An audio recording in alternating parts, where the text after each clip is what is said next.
How to multiply 4-digit number? So the same technique, crisscross, can be used to multiply this number. So let me explain this step by step. So what is the first step? You should multiply the ones. So 1. What is the second step? Let me write separately for you to understand precisely. Okay, so what is the second step? You should multiply this both and this both, and you should add this, right? So 2 plus 8, that is equal to 10. So you should take 0 and 1 will be your carryover. Always circle the carryover just to remember that you have to add the carryover in the successive steps. Okay, what is the third step? Third step is what? You have to consider these terms. So this one is 7, 3 plus 16, and you have 1 as a carryover. 7 plus 3 plus 16 plus 1. So this is 10, 26, 27. So 7 here, 2 will be your carryover in this step. And the fourth step, 6, 7, 2, 1 into 5, 3, 8, 1. Here, what I am going to do is, now you have multiplied this terms, right? This 3 terms. Now you should consider the 4 digits. So 1 into 6, that is 6. 1 into 5 is 5. Then this one, 2 3s are 6 plus 56 plus 2. So add all this. 56, 12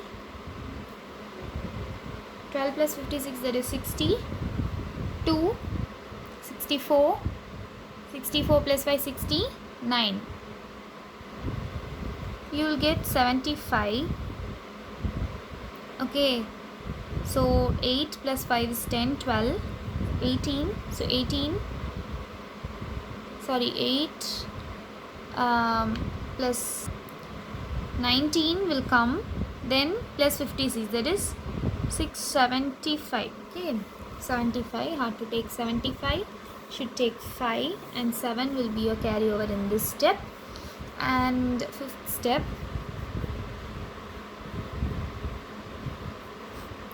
now consider these 3 terms, multiply it, and you have 7 as a carryover, so you should add that.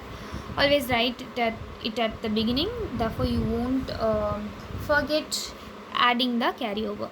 So now 6 into 8 plus 7 into 3 into 5 into 2. Right?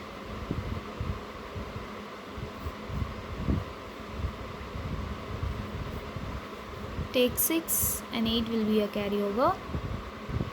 And we are almost here, guys. Sixth step. For the very first time you will feel something messy and this looks very difficult, but this step applies to 2-digit, 3-digit, 4-digit, and how easy is that? You can just memorize this trick, and this is very helpful for your competitive examinations especially. So now the last 2 terms and your carryover, 35, right? 8, 18,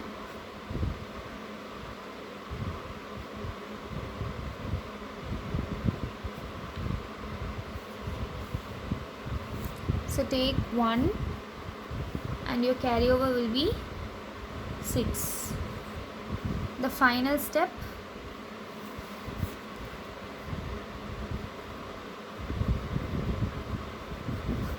the last one, 30 plus 6, 36. And your carryover, you have a carryover here, right?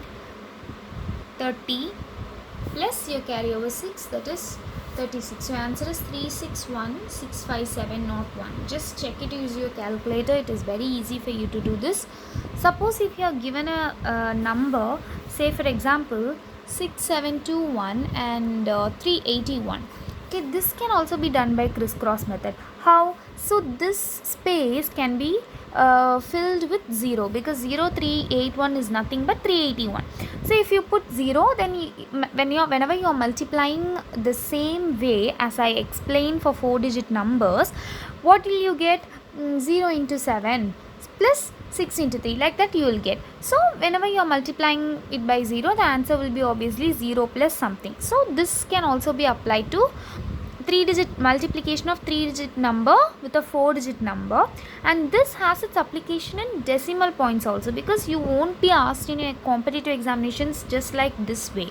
You will be asked like 0671 into 3.81, like this. Then you have to multiply this and you have to mark the decimal points accordingly that is given in the question. Thank you.